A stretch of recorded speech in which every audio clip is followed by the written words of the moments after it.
की चर्चा करते हैं अपने। तो ये जो मक्का और मदीना है, ये हम सब जानते हैं कि इनका पुराना नाम मख और मेदिनी था। आज भी वहाँ मक्केश्वर महादेव शिवलिंग है, वहाँ उसको ढक करके रखते हैं। जाने वाला मुसलमान उसको चूम करके आता है, जैसे हम शंकर भगवान के शिवलिंग के हाथ लगाते हैं वैसे वो उस पत्थर को हाथ लगा करके आते हैं। भारत से जो भी मुसलमान हज करने जाता है उसको हिंदू मुसलमान बोलते हैं, क्योंकि वहाँ के मुसलमानों को पता है कि भारत के जितने मुसलमान हैं ये धर्मांतरित होकर के मुसलमान बने, ये सब पहले हिंदू थे, असली मुसलमान नहीं है, इसलिए उनको हिंदू मुसलमान बोला जाता है। मुसलमान वहाँ जाता है तो मुंडन करवा के जाता है, जैसे हम हरिद्वार में जाते हैं या तिरुपति बालाजी में मुंडन करवाते हैं, किसी की मृत्यु हो जाती तो भी हम बाल कटवाते हैं। तो मुंडन करवा करके जाना हिंदू संस्कृति और सभ्यता का प्रतीक है। हमारे संत जैसे बिना सिला हुआ कपड़ा पहनते हैं वैसे ही वो कपड़ा पहन करके वहां जाते हैं, उस बिल्डिंग के चारों ओर परिक्रमा करके आते हैं, जैसे हम मंदिर में करते हैं। दुनिया की सारी मस्जिदों के ऊपर गुंबद है, लेकिन मक्का की मस्जिद के ऊपर गुंबद नहीं है। वो हमारी पुरानी संस्कृत वैद्यशाला थी, बच्चे पढ़ते थे वहां, आचार्य उनको सभी प्रकार के ज्ञान देने का काम किया करते थे। हरिद्वार से जैसे गंगा जल भर करके लाते हैं वैसे मुसलमान वहां से पानी भर के लाते हैं, उसको अब्बे जमजम बोलते हैं। ये हमारी पद्धति है, लेकिन वो हमारे हाथ से चला गया। उसके पास में एक देश है ईरान, उसका पुराना नाम आर्यन था। 80% जाट और 20% ब्राह्मण रहते थे, वो सारे धर्मांतरित होकर मुसलमान बन गए। एक देश है अरबिस्तान, पुराना नाम है अरवनिस्तान। अरवन संस्कृत में घोड़े को बोलते हैं, अरबी घोड़े बड़े प्रसिद्ध थे। चेतक घोड़ा महाराणा प्रताप का अरबी घोड़ा ही था, तो वो हमारा अरवनिस्तान क्या बन गया, अरबिस्तान बन गया। अफगानिस्तान 1876 के अंदर बफर स्टेट के रूप में हमसे अलग किया और आजादी के आंदोलन से अंग्रेजों ने उसको काट दिया। 6.5 लाख वर्ग किलोमीटर की जमीन है वो। गांधारी वहीं की थी, दुर्योधन की मां आंखों पे पट्टी बांधी, पति अंधे, मैं भी नहीं देखूंगी। 1876 में हमारे हाथ से चला गया। 1904 में नेपाल हमारे से काट करके अलग किया। भगवान राम की ससुराल सीता माता जहां पैदा हुई वो नेपाल हमारे हाथ से चला गया। 1,47,000 वर्ग किलोमीटर का क्षेत्रफल है वहां। 1906 के अंदर उसके पास में एक भूटान नाम का देश है, 46,000 वर्ग किलोमीटर का क्षेत्रफल है। 1906 में हमसे काट करके अलग किया। 1916 ये जो तिब्बत है, जिसका पुराना नाम त्रिविष्टप है, 25 लाख वर्ग किलोमीटर का क्षेत्रफल है। दलाई लामा वहीं के रहने वाले हैं। और देश की आज़ादी के बाद जब 1962 में चाइना ने आक्रमण किया, तब तक वो हमारे पास था। उसकी विदेश नीति, उसकी रक्षा नीति, उसकी रक्षा का काम हमारी सेनाएं करती थी।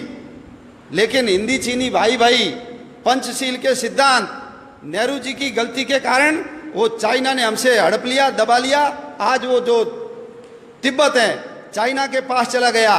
भारत और चीन के बीच में तिब्बत बहुत बड़ी भूमि थी, चाइना बॉर्डर से बहुत दूर था, लेकिन चाइना का बॉर्डर भारत के पास आकर के लग गया।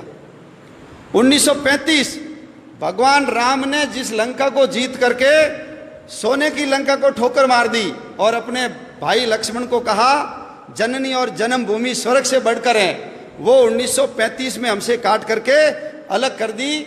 क्षेत्रफल कितना है, 66,000 वर्ग किलोमीटर। 1937 जिसको आज हम म्यांमार बोलते हैं, पुराना नाम है बर्मा, रंगून। याद करो, काले पानी की सजा के लिए सबको पकड़ पकड़ करके वहां ले जाते थे और सुभाष चंद्र बोस ने आजाद हिंद फौज बना करके जो हमला किया था, रंगून अपने कब्जे में कर लिया था।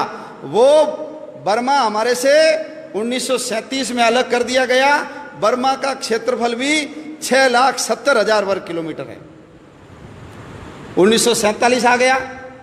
1947 में ये जो बांग्लादेश, उस समय उसका नाम पूर्वी पाकिस्तान था, 1.5 लाख वर्ग किलोमीटर। और ये जो पश्चिमी पाकिस्तान 8 लाख वर्ग किलोमीटर, 9.5 लाख वर्ग किलोमीटर की जमीन 1947 में हमसे काट करके अलग कर दी गई। बहुत पवित्र स्थान हमारे हाथ से चले गए। सरस्वती नदी गई, जिसके किनारे सारे शास्त्रों की रचना सारस्वत ब्राह्मणों ने की, वो हमारे यहाँ से चली गई। झेलम नदी चली गई, जिसके किनारे पर पौरस ने सिकंदर के दांत खट्टे किए थे, वो झेलम नदी गई। सिंधु नदी चली गई हमारी। हमारे 52 शक्तिपीठों में से एक शक्तिपीठ है हिंगलाज माता का मंदिर, वो हमारे हाथ से चला गया। शंकराचार्य ने जिन पीठों की स्थापना की थी, शारदा पीठ, वो हमारे हाथ से चली गई। जहां यक्ष और युधिष्ठिर के संवाद हुए थे, वो कटास राज, वो भी हमारे हाथ से चला गया। नानक देव जी जहां जन्मे, नानक देव जी जिसने बाबर को जाबर कहा और बाबर को बोला ये पाप की बारात है, इतने अत्याचार किए थे बाबर ने, मस्जिद को घुमा दिया, ऐसे नानक देव जी का ननकाना साहब हमारे हाथ से चला गया। पंजा साहब, जहां वली कंधारी ने उनके ऊपर बहुत बड़ी चट्टान लुढ़काई थी, हाथ लगा करके रोका, आज भी उसके ऊपर पंजे का निशान है, हमारे हाथ से चला गया। हमारा शालीवाहन कोट, जिसको आज हम सियाल कोट बोलते हैं, वीर हकीकत राय को जहां फांसी पे लटकाया, हमारे हाथ से चला गया वो। तक्षशिला का विश्वविद्यालय, चाणक्य जैसे शिक्षक और चंद्रगुप्त जैसे शिष्य जहां पढ़ते थे, वो हमारे हाथ से चला गया। हड़प्पा और मोहनजोदड़ो, सबसे पुरानी सभ्यता के अवशेष जहां पर है, वो हमारे हाथ से चला गया। हरि सिंह नलवा, बच्चे रोते थे तो मां कहती थी चुप हो जा नहीं तो हरिया आ जाएगा। हरि सिंह नलवा ने पठानों को पीट पीट करके ये सलवार पहना दी, मुसलमानों को महिलाओं की ड्रेस पहनने के लिए मजबूर कर दिया। ऐसे हरि सिंह नलवा का जन्म स्थान हमारे हाथ से चला गया। महाराजा रणजीत सिंह की समाधि लाहौर में, लाहौर वही लाहौर है जहां जिसको भगवान श्री राम के बेटे लव ने बसाया। पुराना नाम लवपुर था, अभी उसका नाम लाहौर हो गया। कुश ने जिस कुशपुर को बसाया था, उसका नाम वर्तमान में कुसूर है, वो भी हमारे हाथ से चला गया। कश्मीर हमारे हाथ से चला गया। 2,22,000 में से 1,21,000 वर्ग किलोमीटर की जमीन पाकिस्तान ने ले ली, कश्मीर हमारे हाथ से चला गया। 1962 में चीन ने जब आक्रमण किया तो 35,500 वर्ग किलोमीटर की जमीन चीन ने दबा ली। और 1990 में 3 बीघा जमीन तो हमने पाकिस्तान को दान में कर दी। समुद्र तट के अंदर बसा हुआ मालदीव 3,000 वर्ग किलोमीटर का क्षेत्रफल है, वो मालदीव भी हमसे अलग हो गया। अंग्रेजों को समुद्र के अंदर अपने बेड़े रखने की जरूरत थी, इसलिए उन्होंने मालदीव को 1947 में ही अलग करके आजाद कर दिया। इतनी बड़ी भूमि, इतने 6 प्रांत हमारे हाथ से चले गए, कुल 62 जिले गए।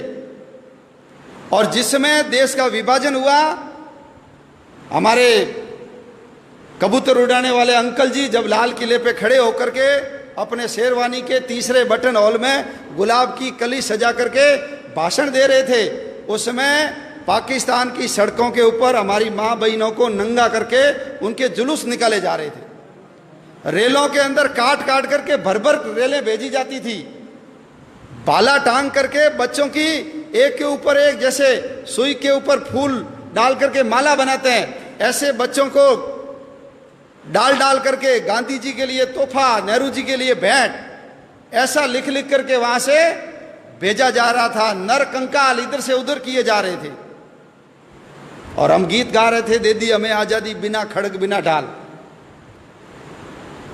एक बूंद भी खून नहीं बहाया और आजादी मिल गई, ऐसा उस गीत के अंदर वर्णन है।